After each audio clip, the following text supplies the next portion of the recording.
Hello everyone, James Donaldson here with The Contemporary Gentleman, and good ways to support us are by buying our Spy series, links below.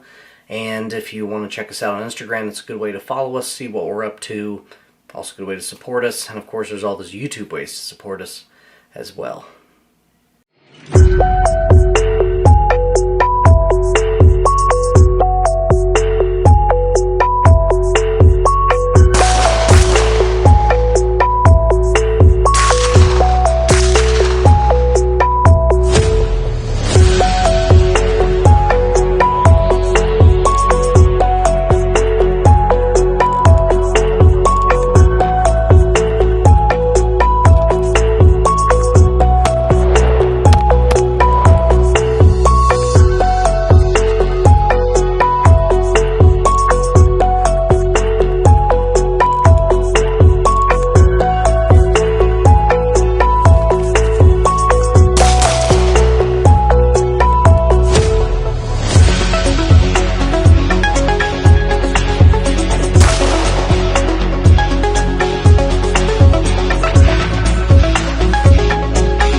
Hello everyone, we are bringing you a video, as you saw, on the Surefire XC1 Bravo versus the Streamlight TLR7 Alpha.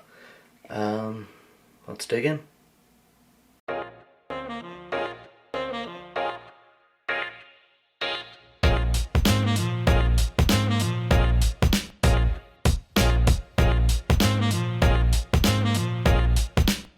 So, getting right into it, the Surefire is going to have 300 lumens, runtime about 45 minutes, with 820 candela.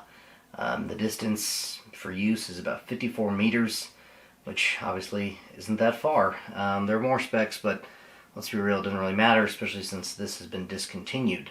Now, as far as the Streamlight TLR7 Alpha, it has lumens of 500, runtime for an hour and a half. The beam distance is 140 meters, so, you know, almost twice what the other one is. And a lot of that is because the candela is 5,000. Granted, they use different batteries, which is a pretty important point to note. At the end of the day, I really wouldn't even classify these in the same realm as far as lights. I would say that the XC1 is more of a medium-sized light, or excuse me, small size, and the TLR7 is medium. So, moving from there, when comparing the two companies, durability, reliability, probably about the same. Same with support, and as far as holsters, until recently, about the same. I would say it's better for the TLR7 now. I will add that my Safariland holster for a Glock with an X300 on it will accept pistols with both, which is actually a big thing, because sometimes, especially with both of them not being easy off, if I just want to go to the range, I don't want to screw with lights, I don't have a lot of time, it's nice to just be able to throw that pistol during the day when it also kind of doesn't matter what light I have on it, throw that pistol in a holster, and then take it off, and I can go on about my day with my concealed carry rig set up the way it was. Again, without having to change the lights out. So, moving from there, so what does it come down to between these two lights? So, lumens, light, big difference on paper, and I would say in practice, even bigger distance between the two, or excuse me, even bigger difference between the two. But how does that translate to the human eye? So let's go ahead and do our light comparison with our little course here. I try to keep them as similar as I can, but sometimes I do one movement a little differently, so editing always helps. Basically, the main draw from here is that it's impressive how good the XC1 is. but it just isn't as good as the TLR7 Alpha. And I will again point out that I'm kind of comparing apples to oranges in this sector, other than the fact that they're both concealed carry lights. Neither is really a duty light, and I don't recommend them for duty. Now the XC1 has a much smaller footprint than the TLR7, and I'd say it probably makes about half the difference in size. It does add less bulk to the overall setup. The way my carry setup has been is using the XC1, and it's really impressive. Life is pretty easy carrying a Glock 17 full-size gun with that light on it. It's been nice. Now part of that is it uses a AAA battery. So again, that's the reason for not a lot of candela, let alone lumens, is because its power source is pretty weak, all things considered. Now, continuing on from there, I will say one thing to remember in this video is that I'm really not going to talk about price at all. That's for a couple of reasons. One, you guys frustrated me in the last video because after all that I said, and then at the end made a point that I want you to not consider price for a moment, then people commented about how they chose Streamlight only because of the price. If you're choosing a light based on price, then you should probably buy a no light or something equally effete. In this case, you've got two titans of lights. I'd say they're at the top level of weapon lights. So what you need to remove for a moment is the price. You need to look at everything and decide which one you would want. Now, if you're budget-minded, that's fine. Bring in the price at the end. See if the benefits of the Surefire outweigh the price difference. And if not, if at the end of the day you are satisfied with the Streamlight, then go with that. Now, in this case, I'm not going to mention price because, well,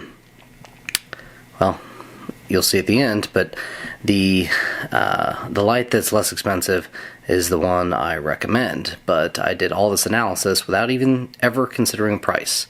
And then at the end, when added in, it just reinforced the decision even more. So let's get into it. Meat and potatoes. The operation controls. Temporary grip oriented for both of them, I would say. Constant on for draw or presentation oriented. So I guess what I mean by that is temporary. It's going to be focused on how you're holding it and gripping it.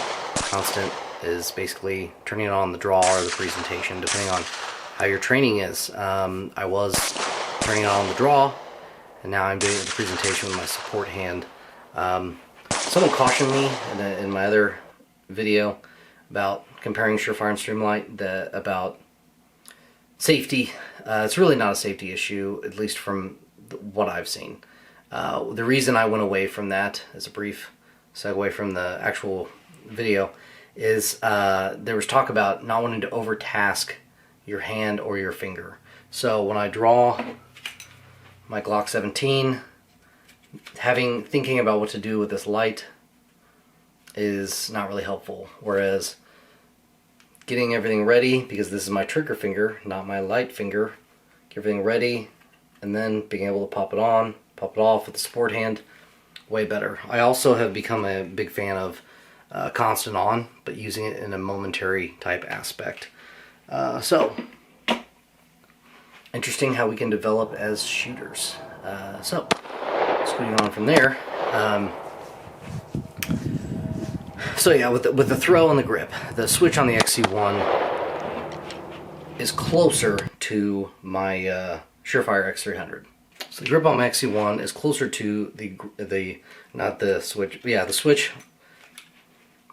So the method of operation on the XC1 is not identical, but it's closer to the X300, especially when you look at where the switches sit. Of course, I'll roll in pictures.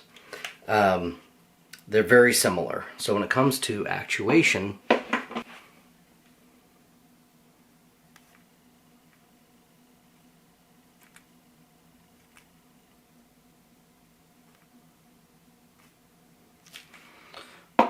versus an X300,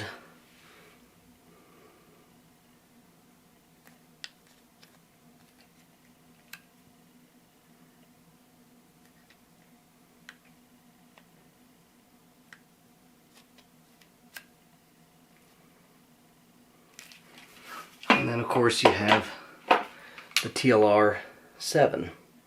So it's lower, it's a little more of a reach for me to break my grip to do temporary on.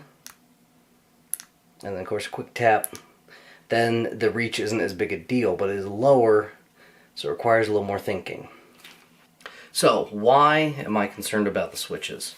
So for me, I like to keep everything as cookie cutter as possible. I don't train as much as I'd like. I probably train more than a fair amount of people, but I don't train as much as I like. And even if I did, it's nice to know that every time I flip a switch on a weapon light, it's going to be the same. So it's just like my philosophy behind my hunting pistol, my carry pistol, and my home defense pistol. They're all pretty much identical. So that operating lights, optics, how I present the gun is always going to be the same. There's no change. So that's why I like the switches being as similar as possible. Because if I'm too used to one setup and I switch to another and that's when something goes down, it's possible that I could make a mistake that could have been avoided by making everything the same. Now, there are plenty of people that don't subscribe to that and probably been okay. But again, me, I may not be, or maybe I don't do it for a living as far as lights constantly on like a police officer, or yes, I'm in the military, but we don't do a lot of door kicking for my job. So again, it comes down to I'm not getting a ton of time, so let me focus and prioritize all that time toward one movement. Presentation, light, etc. So, moving on. So the switch on the XC1 is closer to where my fingers grip, or where my grip and fingers sit when gripping the gun normally. So for one-hand operation versus white light, maybe having an ND, I don't know, those are things to consider, but I really haven't had any problem with negligent white light discharges with either light. And of course, neither have deliberate movement as far as directional. So, deliberate movement for the X300. So in order to actuate the light, this gets pushed down or up, the light is on. For temporary, you push it forward. These are two very different movements. The reason you might want that, which I do, is because when things are too similar, you may make a mistake as to which one's which. An example, I'd say a poor example, but an example nonetheless is that cop that shot someone, she thought she drew her taser. Well, the tasers are very much like guns. Now, I'm sure there's training places. I mean, it's the first time anyone's heard of it. I'm sure it's not the first time it's happened, but it's the first it was on major media. I'm sure there's training and methods in place by plenty of police officers to avoid that scenario. That person probably wasn't doing that. So, again, the movements were too alike. They're tasers shaped like a gun. They're both in some kind of Safariland holster, all those things. So, I like certain things to be very different movements. It's not the case with either light. So, it took some getting used to. But for both of them, if you do it really fast, which I didn't, oh, I did, so really fast, constant on for both. And then hold, and if you hold it for more than a second, then it's temporary.